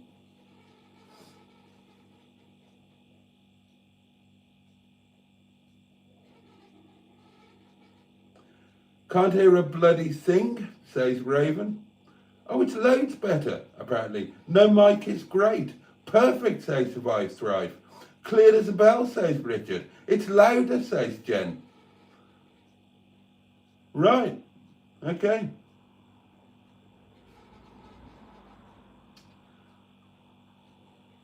How does the voice note sound now? Right, let's find out, shall we? And then we'll do some, and then we will do some voice notes. No, then we'll do, then we'll do the channel memberships. Right, what I'll do is I'll move this a bit closer to the microphone here, and here you go. Hi Boaty, this will give you guys and everybody in chat a little laugh. Today I was watching one of them ghost hunter videos of abandoned houses and stuff like that, where they have the spirit boxes and the things where the lights flash and stuff like that. I heard a noise on my stairs, so I stopped the video, didn't pay any more notes to it, restarted the video. A few minutes later, there was a massive bang downstairs in my living room.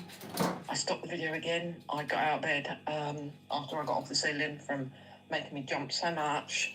I peered down the banister, over the banister, to see if there was someone coming upstairs. I thought, Paul's coming in. He's trying to frighten the shit out of me. Excuse my French. But he wasn't there. So I went downstairs. There was a picture on the floor. So I picked the picture up, put it back upstairs, put it back on the wall, not put it back upstairs. I put it back on the wall. Then I went back upstairs, shut the door. Now I'm hearing noises. I think they're all in my head. I'm now hearing voice noises in my head. I don't know if it's because I'm on so much pain medication because I had an accident beginning this week, landed up back in hospital, that my brain is now so sizzled through the medication. But yeah, I scared myself. I had to turn the video off. I had to shut the door. Now I'm sitting there listening to every single little noise, thinking, is there someone downstairs? Is there something downstairs? What's going on? Blah, blah, blah. Yeah, I thought that'd give you a laugh.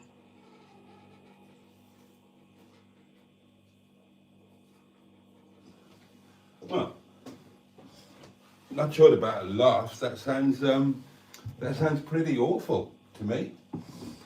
But right. Right. We're going to do channel memberships, aren't we? Let me set that up.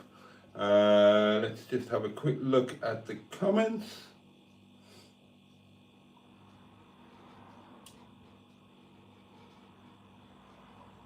Won't be great when Mansell kicks the bollocks out of you.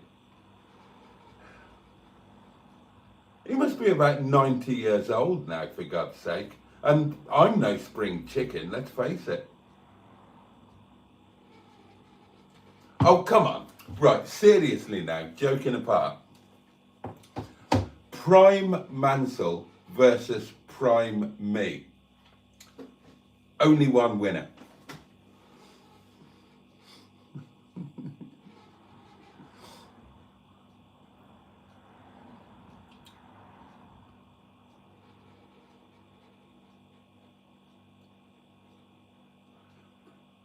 Oh, thank you, Julie. Right, apparently the sound is better. Right, we'll stick with this then.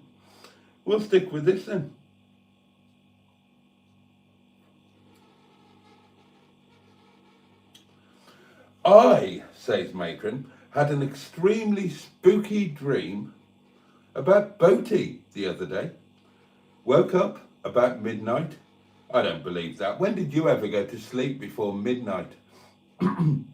And needed to put a comedy on telly to change the atmosphere and calm down. Blimey. Mark Lyon says, I met Noel Edmonds in 1979. He was a prize knob end, as was Tony Blackburn, who hit on my wife at the time. Bunch of wanker preds, those Radio 1 DJs on the road. I dreamt about Boaty and woke up screaming, says Raven. Noel Edmonds would fight dirty. Oh, Noel Edmonds is tiny. I could spit on him and drown him.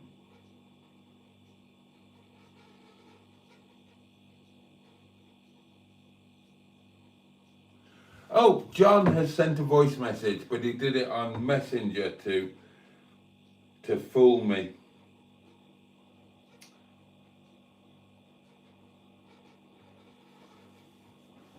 hang on, I better put it a bit nearer the microphone. That was part of the reason for the microphone, to have it here for the voice notes, which are quieter than me, because I know how to project, darlings. Hey, Boaty, just thought I'd send you a nice little voice clip so you know I'm okay.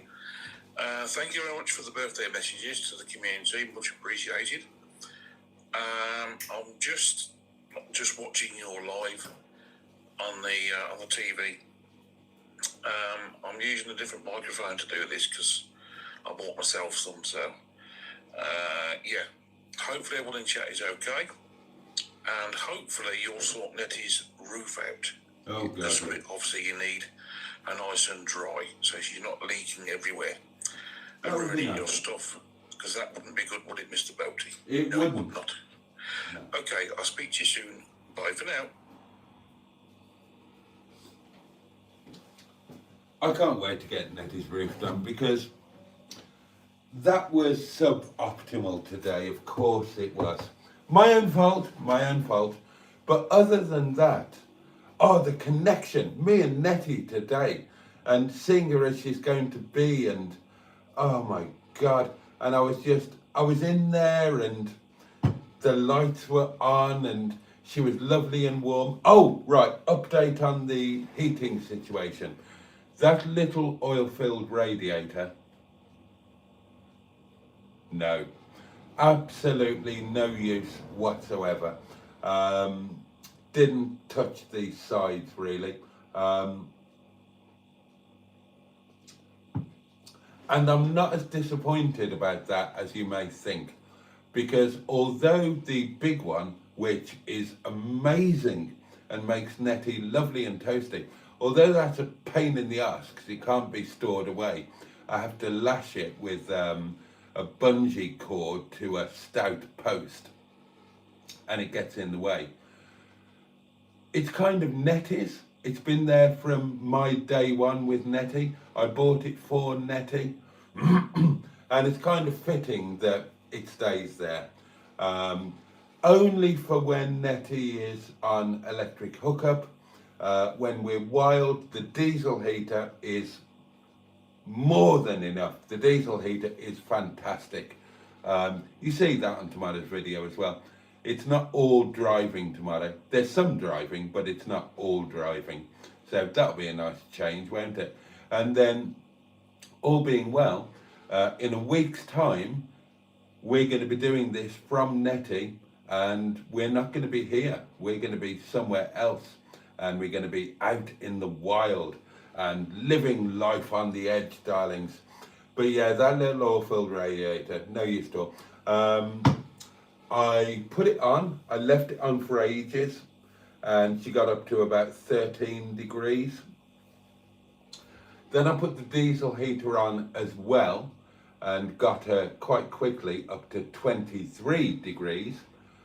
Turned the diesel heater off, left thinking maybe the little radiator will keep her constant. No, within about a quarter of an hour she was back down to 15 degrees or something. So it's the big radiator for Nettie, but it's quite right, it's hers.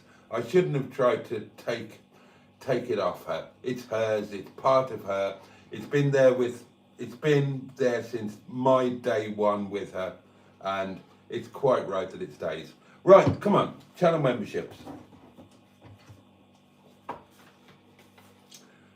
Right, let's sort this out. Oh, quick whiz through the comments.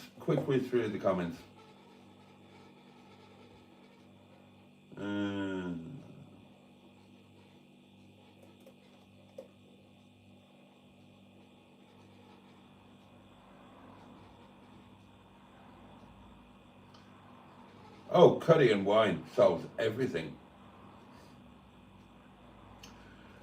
Make sure you get a carbon monoxide detector for Nettie, says Mark's walking vlog. Already sorted. She's got everything. Carbon monoxide detectors, fire detectors, fire extinguisher, the whole kit and caboodle.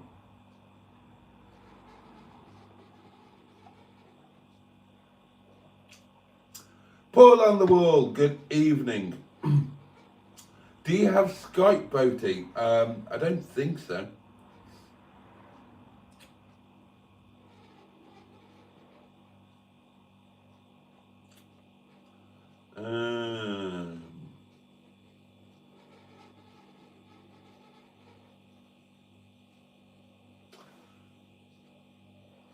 Right, okay. Oh my God. It's all kicking off. Right, come on, let's do the channel membership thing. Let me set it up. I need to go to this. And then I need to go to that. Make sure your doings are set Then to... I need to go to Oh, that. then I need to turn that down. Make sure you're doing. Make sure your doings are set to accept gifts, because we're about to go. Has it got a nuclear detect? No, it hasn't. God. Netty's going to be amazing, I'm telling you. We've had another little setback with the leaky roof. My fault. My fault! God, I could beat myself up for that. But it's going to be sorted on Friday, 2 o'clock. Chris. I'm remembering his name because I might really need him in the future. I need to get the fridge working on gas, and I need the bathroom taps fitting. But first of all, we need to get her all sealed up. So, and I'm looking forward to tomorrow. Tomorrow's going to be dry before it gets wet again. So tomorrow, Nettie's going to be nice and warm because I'm leaving her heated overnight. It's on low. The big oil-filled radiator is back in there. It's set to low. I'm leaving it on overnight. She's plugged in. It's through the window there. So tomorrow I can get in her. She's going to be lovely and warm. I can put the wine glasses in. I can put some additional clothing in, sort the wardrobe out, finesse the drawers, do all of the OCD stuff that I've not been doing because for some reason I've not thought that Nettie is long-term mine, and now that I know she is, I can do my thing, properly do my thing. Oh yes. Oh, and I've got to show you this. Oh, it's in the video tomorrow as well, but Nettie's emergency food, it's all changed. The video will explain it, but that's going in there tomorrow. I can rationalise and justify. Oh, watch tomorrow's video. Watch tomorrow's video, please. Thank you. Right, channel memberships, here we go. Are you ready? Here we go. What do? I press that. Yes? That? Yes. Right, get ready. Here we go. Here we go.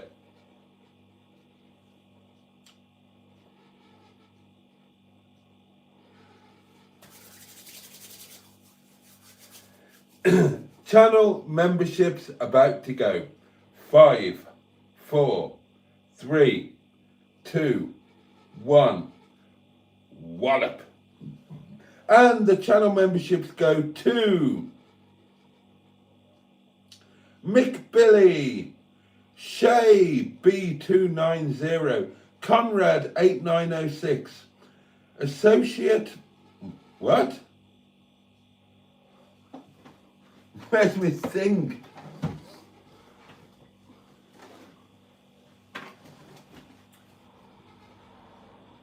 Associate Minister Reserve Deacon. Associate Minister Reserve Deacon. Oh, right. Jennifer Candu, 3221. And bloody hell.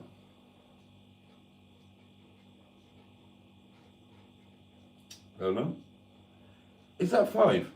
Mick Billy, Shay, Conrad, Associate Minister. 1, 2, 3, 4. Oh, that's it. That's it. Jennifer Candu. So, welcome to our 5 most recent channel members. I hope you enjoy all of the channel member doings. There will be videos that you can now watch. There will be, oh, yes, they do. So I hope you enjoy everything. And thank you for being part of this. Fray Bentos do meals like that. They're quite nice. Kegon, watch the video tomorrow. I've already got one in Netty. I've completely reorganised Netty's food cabinet. It's in the video. It's in the video tomorrow. But the first thing I put in there was a Fray Bentos chili con carne with rice. It's in a pouch. So it doesn't matter if it gets a bit damp. That was the point. I've learned that you got... Oh, it's all in the video tomorrow. Watch the video. I don't want to spoil it. But, yeah. Oh, I was so pleased to find this. I was so... And it was on offer as well. It's... right. The future... The message to take from tonight's live is that the future is bright. The future is NETTY and a Caravan. Maybe a Sherpa's Lodge. Who knows? Who cares? A Caravan, the seasonal pitch, and NETTY, and that's enough. The future will be bright. Oh, has somebody else done a membership thing? Oh, bless you. It's Rita Duncan, thank you. And that one went to, it's another gifted membership, and it's gone to Bus Spotter 1999. Oh, bless you, Rita Duncan. Thank you very much. I really appreciate that. That will... oh, and Mark Passat says the Fray Bentos pouches are good value and tasty. I need to look out for some more then. Because I've got the chili and rice one. That's in NETTY now.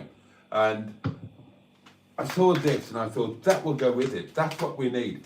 NETTY needs emergency food because you never know. But I've learned that because of condensation in winter and wet heat from a diesel heater and whatnot, you can't have tins in there because they could go rusty.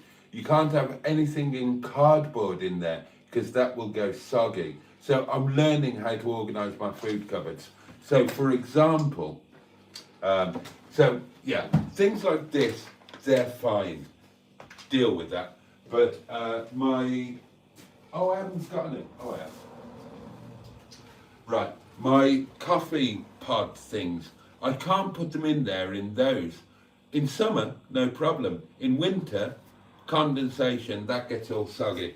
So my, oh, and the sugar gets all buggered up as well. So these need to, the coffee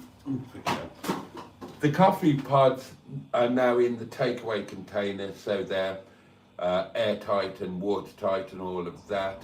The sugar will go in one as well. I'm learning, and I'm going to have 3 or 4 pouches like this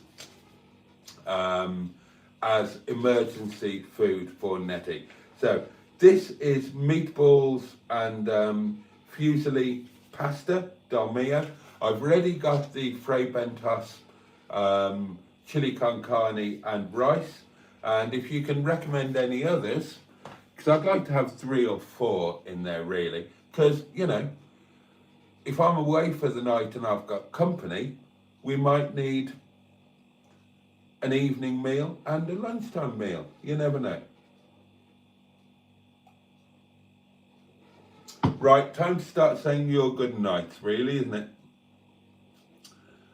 Thank you for that gifted membership. I really appreciate that. That will help. Everything will help at the moment. And right, yeah, just catching up on the comments there. There we are. Tonight has flown, hasn't it? Tonight has flown. If I've said anything that doesn't make much sense, hopefully tomorrow's video will make sense of it. Thank you for all of your interaction on the Am I on the Spectrum video and on the Caravan for £1,000 video. And yeah, again, it's all in tomorrow's. A Caravan will be happening at some point. God only knows when, because that's finance dependent. But you've been really, really helpful, and I really, really appreciate it. Right. Has anybody got a preference for the song that I play you out to? Oh, actually, I won't play you out to a song because I haven't got the microphone, so it won't come across very well. Yes, I'm going now, JB71, so do say your good nights. I'll give you a minute or two just to say your good nights to each other, and then I'm going to sod off, and well, we can all sod off together, can't we?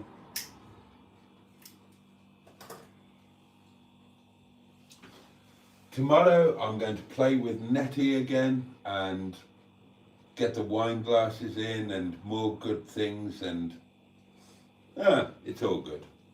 It's all good.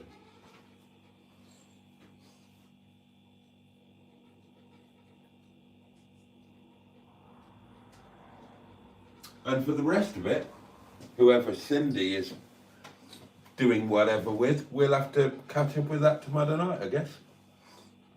Bugger off, Boaty.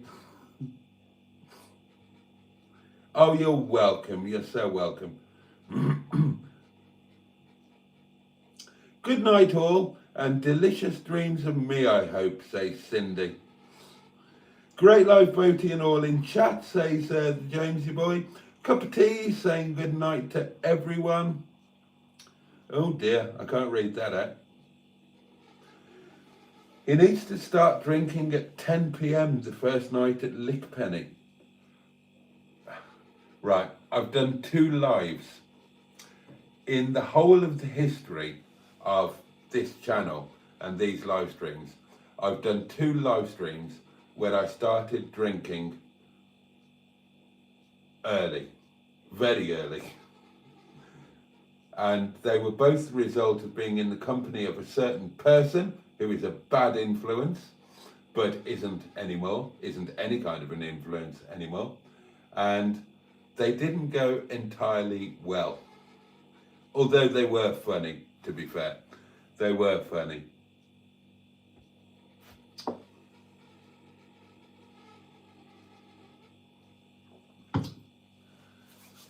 There we go then, darlings. There we go then. What's happening there? I don't know.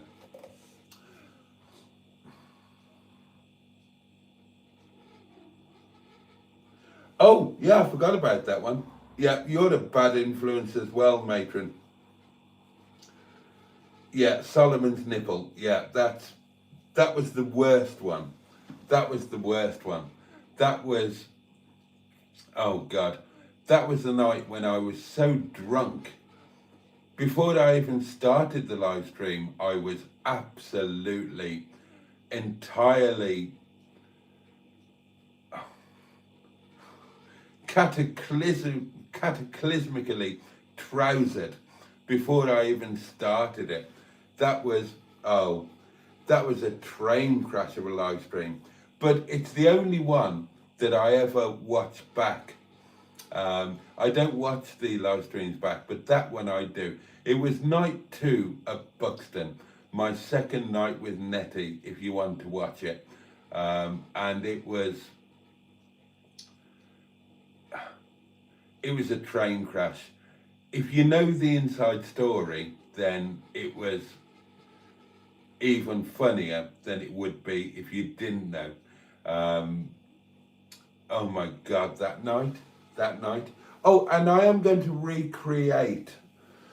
It is my plan to recreate my first few nights in Netty as close as I can to the exact dates, which were March the 31st. I picked up Netty from Southport on March the 31st, ended up that night at Buxton Caravan and Motorhome Club site, spent 2 nights there, arrived on the Monday, left on the Wednesday. I'm planning to do that again. I've not been back since then. It was a memorable couple of days and nights, including Stacey Solomon's nipple, for those who've watched it, and the photocopier salesman with whom I made sweet love. God, that live stream, oh my God, that live stream. And the morning after, how I recorded that video the morning after, I do not know. I do not know, but it was a laugh. And I'm going to do it again. I'm going to go back to Buxton as near as I can to those dates for 2 nights. And I'm going to recreate it, but without the nonsensically drunken live stream and without the photocopy salesman. I'll do the I'll do Stacey Solomon's nipple again because, well, I mean, it would be rude not to, wouldn't it? Right. I'm up for that, Jim's rants.